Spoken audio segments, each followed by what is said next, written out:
Hello बच्चों, good evening. कैसे हो? मैं मोहित कुमार आप सभी का स्वागत करता हूं केमिस्ट्री क्लासेस में। आज हम बात करें यहाँ पर क्लास 12th सब्जेक्ट केमिस्ट्री में चैप्टर फर्स्ट सॉल्यूशंस के बारे में। तो उसमें हम बात करेंगे हेनरी लॉ और राउल्ट्स लॉ के रिलेशंस के बीच में क्या होता है उनमें, और प्लस हम बात करेंगे यहाँ पर राउल्ट्स लॉ के कुछ क्वेश्चंस की। वैसे क्वेश्चन में से एक एग्जाम्पल मैं आपको समझा देता हूँ, और हम बात करेंगे यहाँ पर कैसे जो एक सॉल्वेंट होता है उसमें जो वेपर प्रेशर होता है कि सॉल्यूट को मिलाने पर क्या इफेक्ट पड़ता है। ठीक है ना, तो ये हम टॉपिक्स यहाँ पर पढ़ेंगे आज। ओके, चलो तो मैं राउल्ट्स लॉ का एक क्वेश्चन पहले आपको समझा देता हूँ, उसके बाद हम इसके रिलेशंस की डिस्कस करें। देखो बेटा, इसमें एक इंटरेस्ट क्वेश्चन है। ओके, ये राउल्ट्स लॉ का ही है।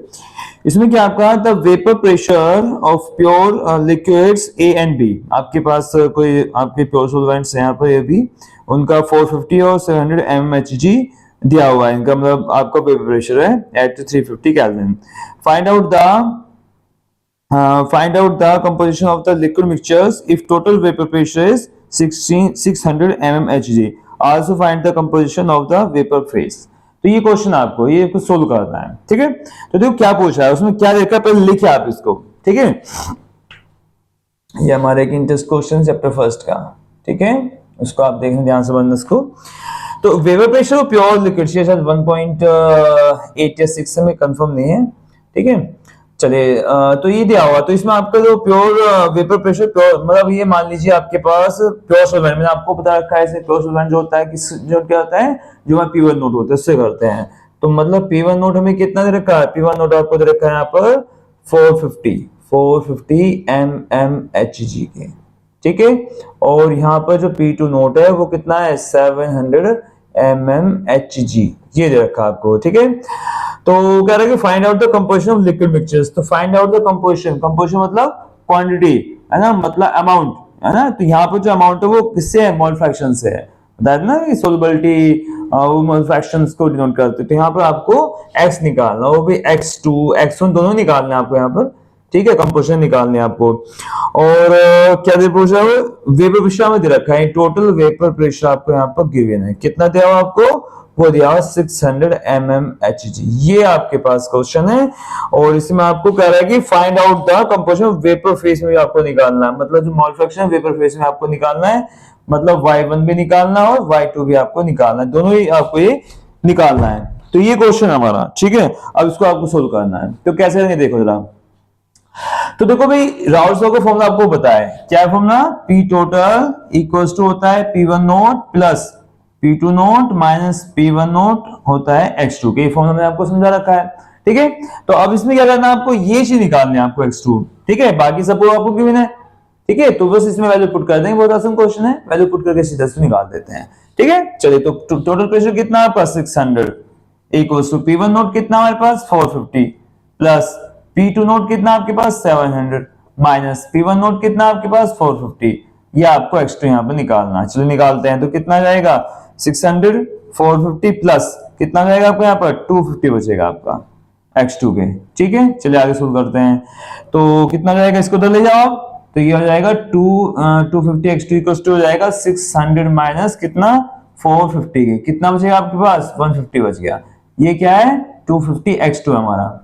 ठीक है, तो x2 हमारा कितना जाएगा 150 अपॉन में 250 का हो जाएगा। ठीक है, 0 से 0 कट गया, 5 3 जा 15 होगा, 5 5 जा 25 होगा। तो x2 हमारा कितना आ गया आपका 0.6 आ गया। ये हमारा x2 की वैल्यू आ गई, इतनी आएगी ना, क्योंकि इसको काटेंगे तो कितना जाएगा 0.6 ही आ जाएगा ना आपका। ठीक है, तो ये आ गया हमारा, तो ये तो हमारे x2 की वैल्यू आ गई। अब जैसे x1 निकालना, तो क्योंकि हमें y1 y2 निकालना है, तो वहां पर x1 की जरूरत पड़ेगी, तो इसलिए क्या करेंगे आप यहाँ पर x1 प्लस x2 लगा, तो कितना हो जाएगा 1 हो जाएगा। ठीक है, अब x1 जब करेंगे तो 1 माइनस x2 हो जाएगा, तो 1 माइनस x2 होता है 0.6 के, तो कितना हो जाएगा 0.4 हो गया। ये हमारे x1 की वैल्यू आ गई। ठीक है, तो मैं x1 निकल गया। क्लियर सभी को? चलो अब आगे चलो। अब वो पूछा है y1 y2। अब आपको याद होगा y1 y2 कैसे निकालते हैं, आपको याद होगा टोटल प्रेशर किससे होता है y1 p टोटल की, ये नहीं, मतलब P1 होता है हमारा y1 p टोटल के, ये तो होता है आपका, और P2 होता है हमारा किसके y2 p P टोटल के, ये वेपर फेज से निकालते हैं, याद होगा आपको समझाया था मैंने, ठीक है। तो P1 क्या है, P2 क्या है हमारा, ये सॉल्यूशंस के लिए यूज किए जाते हैं, जो हमारे सॉल्वेंट्स होते हैं उनका प्रेशर के लिए, ठीक है। तो यानी कि P1 P2 आपको निकालना पड़ेगा यहाँ पर, और किसे निकालते हैं वो याद होगा आपको, P1 बराबर होता है किसके, P1 होता है हमारा P1 नोट x1 के। ये हमारा राउल्स लॉ ने दिया था आपको, है ना, बताया था ना राउल्स लॉ ने कि जो हमारा वो होता है पार्शियल प्रेशर होता है वो डायरेक्टली प्रोपोर्शनल किससे होता है, मोल फ्रैक्शन ऑफ सॉल्यूशन होता है ना। तो ये रिलेशन दिया था वहां पर। चलिए तो P1 हमें निकाल देते हैं। तो P1 नोट कितना हुआ है, देखा 450, और x1 हमारा कितना है, x1 हमारा यहाँ पर कितना आया 0.4 आ गया। चलिए मल्टीप्लाई कर लेते हैं, तो 400 4 5 20 4 4 16 18 आ गया, तो पॉइंट आपको यहाँ पर आ गया। यह सोचते हैं 180 mmHg, ये हमारा क्या आ गया आपका, ये हमारा आ गया P1 आ गया, ठीक है, क्लियर सभी को, ओके। अब आपको P2 भी ऐसे निकालना है, चलो निकाल लेते हैं। P2 क्या हो जाएगा, P2 हो जाएगा हमारा P2 नोट x2 के हो जाएगा, ठीक है। P2 नोट कितना हमारा, P2 नोट हमें देखा 700 इंटू x2 कितना हमारा, x2 हमारा कितना 0.6 के आ जाएगा, तो 600 और ये 42 आ गया, पॉइंट यहाँ पर लग गया, या 420 mmHg, ये हमारा क्या आ गया भाई, P2 आ गया निकल के, ठीक है। तो P1 P2 आ गया, बस सीधा क्या करेंगे यहाँ पर y1 निकाल लेंगे आप। चलो निकाल लेते हैं। तो हमें कितना देखा है यहाँ पर, ये हमारे पास जो फॉर्मूला है वो कौन सा है आपका, ये फॉर्मूला हमारा y1 ये वाला है, ठीक है। तो P1 कितना हमारा 80 आया, ठीक है। y1 आपको निकालना है, टोटल प्रेशर हमारा कितना आया, टोटल प्रेशर हमारा निकल का आया कितना, दिया हुआ है 600, ओके। तो y1 कितना हो जाएगा 180 डिवाइडेड बाई 600 के, तो 0 0 कट गया, ओके। 60 18 6 60, तो 0.7 आ जाएगा, ओ 0.3 आ जाएगा आपका 0.3, तो y1 की वैल्यू कितनी आ गई 0.3 आ गई, ठीक है। तो ये भी हमारा निकल गया। अब क्या बचा आपके y2 बचा, तो y2 कैसे निकालेंगे हमें पता ही है, y2 होता है y माइनस y1 के, तो y माइनस 0.3 करते हैं तो कितना आ गया 0.7 आ गया आपका। तो y2 हमारी जो वैल्यू आ रही निकल के वो आ रही कितनी 0.7। तो ऐसे आपको क्वेश्चन सोल्व करना, समझ आए सभी को, ठीक है। आसान क्वेश्चन था, वैल्यू बेस्ड था, बस इसमें हमें पता होना चाहिए कौन सॉल्वेंट होता है, कौन सॉल्यूशन होता है, कौन मोल फ्रैक्शन होता है, वो सब चीजें हमें पता है तो इसको सोल्व करने में कोई दिक्कत यहाँ पर नहीं होती है। तो समझ आए सभी को, ठीक है। चलिए इसके स्क्रीनशॉट ले लेते हैं,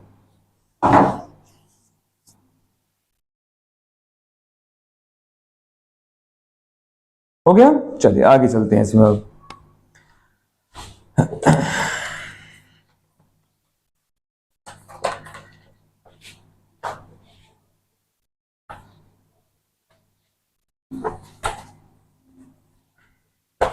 चलिए अब आगे चलते हैं इसमें। अब आप बात करें यहाँ पर कि इन दोनों में क्या रिलेशन था, हेनरी और राउल्स ने क्या रिलेशन दिया था, चलिए उसको समझ लेते हैं एक बार।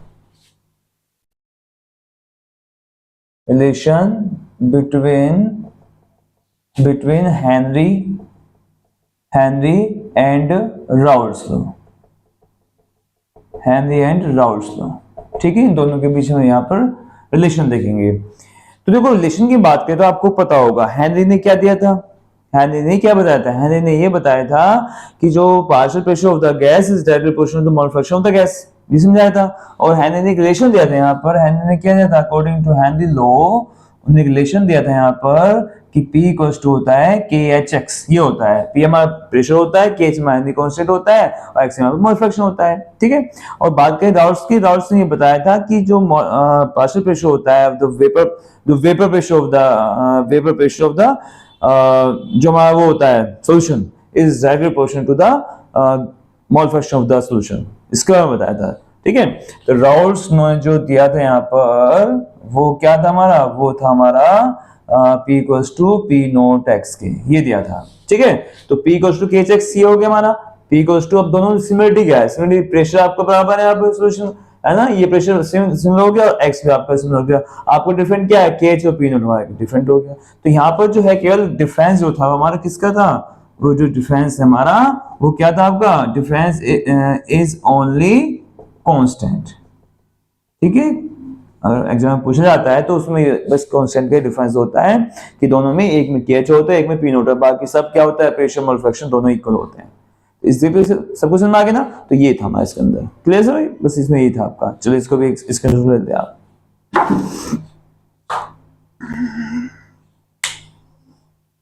ठीक है, हो गया। इसके मैं इसको वीडियो पहले बना चुका हूँ, वहां से आप इसको देख सकते हो, इसकी डेफिनेशन वगैरह जो भी आप देना चाहो। मैं लिखना चाहूँ यहाँ मेंशन कर देता हूँ इसको। इसने क्या बताया था, the partial pressure of gas is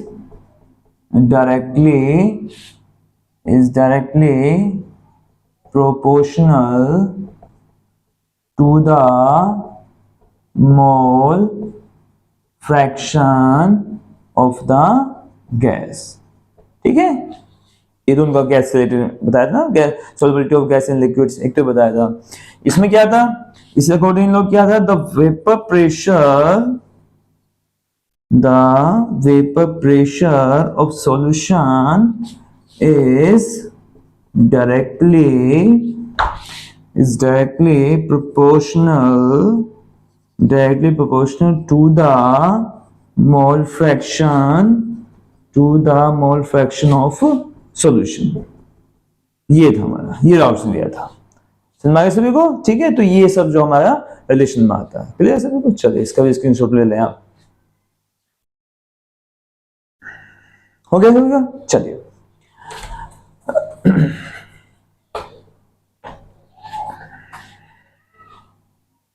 चलिए इसका एक चीज समझ लेते हैं कि हमारा जो वेपर प्रेशर होता है सॉल्वेंट का, वो क्या फर्क पड़ता है उसके ऊपर। ठीक है, कि जब सॉल्यूट को ऐड करते हैं तो वेपर प्रेशर पर क्या इफेक्ट पड़ेगा उसको समझते हैं।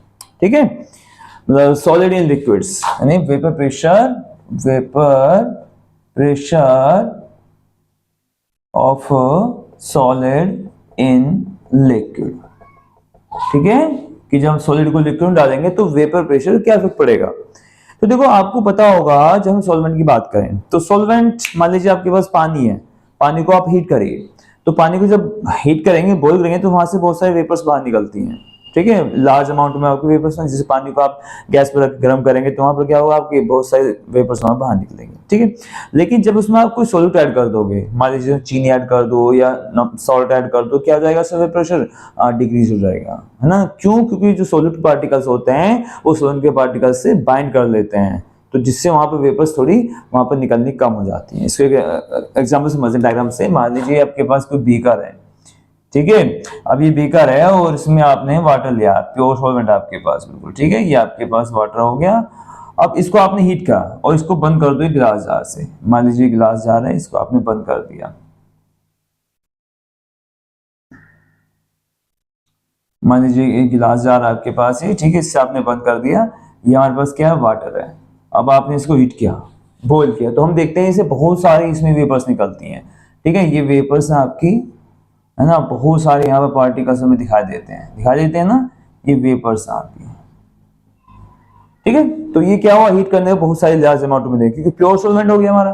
ठीक है, लेकिन जब हम इसमें, मान लीजिए इसी को हम देखें आगे, नेक्स्ट स्टेप में देखते हैं इसमें कि इसको भी हम बंद कर देंगे यहाँ पर एक जार से। ठीक है, ये हमारे पास एक बीकर हो गया और ये हमारे पास कुछ जार हो गया। ठीक है, अब हमने क्या करा, इसमें वाटर जो था, वाटर में हमने क्या करा, इसमें आपने को सॉल्यूट ऐड कर दिया। मान लीजिए आपके पास ये शुगर है।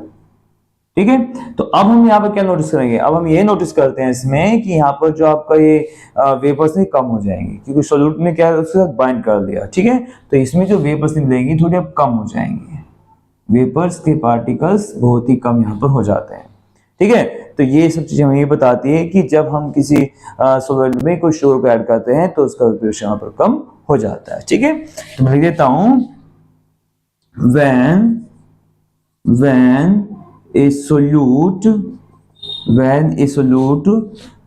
is add in the pure solvent, then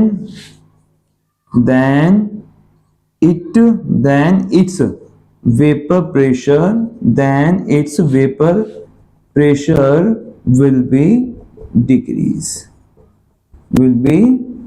तो उसका वेपर प्रेशर वहां पर डिक्रीज। बोर्ड में क्या पूछा भी जाता है कि क्या होता है कि जब हम एमसी क्वेश्चन में क्या होता है, जब हम सॉल्यूट को सॉल्यूट में ऐड करेंगे तो उसके वेपर प्रेशर क्या फर्क पड़ेगा, क्या वहां पर डिक्रीज होएगा या बढ़ेगा, क्या होगा, तो वो सब होता है, तो वहां पर डिक्रीज हो जाएगा, है ना, क्योंकि वहां पर सॉल्यूट पार्टिकल। तो समझ सभी को, तो ये हमारा इसके अंदर था सब। ठीक है, कोई भी डाउट हो उसको पूछना आप। ठीक है, और कमेंट्स सब्सक्राइब करना ना भूलें। वीडियो को लाइक जरूर करें। ओके, चलिए, थैंक यू।